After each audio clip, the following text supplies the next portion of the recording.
There has been a spike in cyberbullying. According to the Megan Meyer Foundation website, 1 in 5 students are bullied, and 34% of those students reported it was online cyberbullying.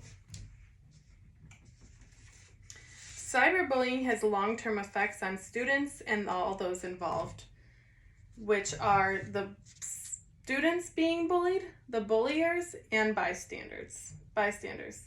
Cyberbullying can even lead to suicide and mental illnesses. This brings me to my first point. Suicide is now the second leading cause of death, according to the Megan Meyer Foundation. In the Megan Meyer Foundation, it states that Hindua and Passion in 2018 said, quote, "Students who experience bullying or cyberbullying are nearly 2 times more likely to attempt suicide," end quote. This has doubled since 2008. With more access to the internet, the higher the cyberbullying statistics are. According to the Science Daily on April 19, 2018, Professor Ann Johns said, quote, "Prevention of cyberbullying should be included in school anti-bullying policies," end quote. Schools need to step up and search for ways to stop or slow down cyberbullying to help future generations from becoming depressed, anxious, and have more mental illnesses. Cyberbullying can lead to long-term mental illnesses.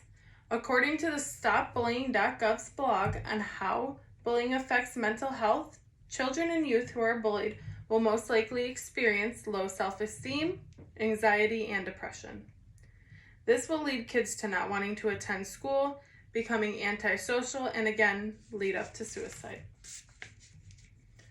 Not only does cyberbullying affect the children who are bullied, but it gives strain on the bystanders, and even the bullies can end up with long-term mental illnesses as well.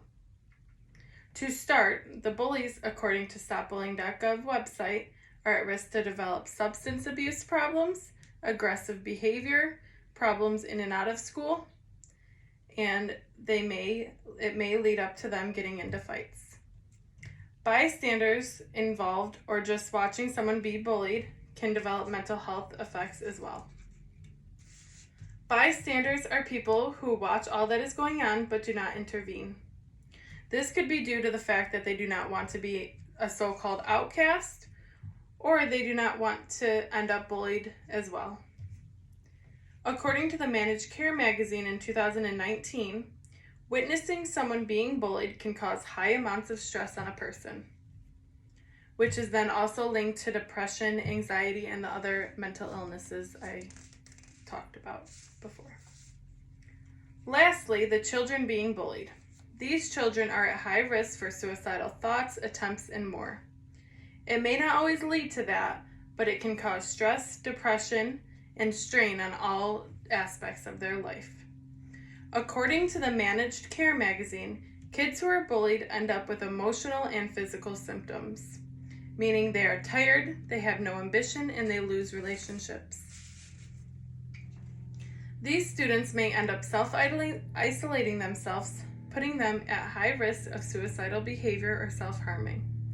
When they self-isolate themselves, they self-isolate from their family and from their friends, and even from school.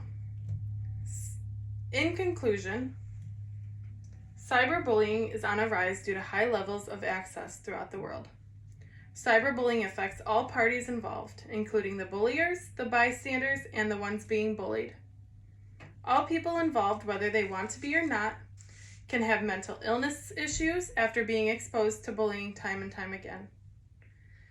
This can end up leading to substance abuse, self-harm, long-term illnesses, and suicide.